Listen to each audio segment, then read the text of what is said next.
Я говорю с тобой под свист снарядов, угрюмым заревом озверена. Я говорю с тобой из Ленинграда, страна моя, печальная страна. Кронштадтский злой, неукротимый ветер в мое лицо закинутое бьет. В бомбоубежищах уснули дети, ночная стража стала у ворот. Над Ленинградом смертная угроза, бессонные ночи, тяжек день любой. Но мы забыли, что такое слезы, что называлось страхом и мольбой. Я говорю, нас, граждан Ленинграда, не поколебет грохот канонад. И если завтра будут баррикады, мы не покинем наших баррикад.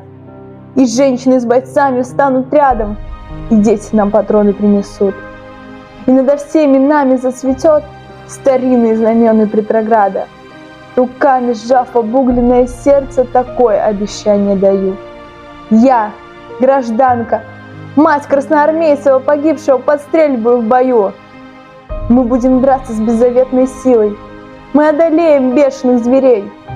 Мы победим, клянусь тебе, Россия, от имени российских матерей.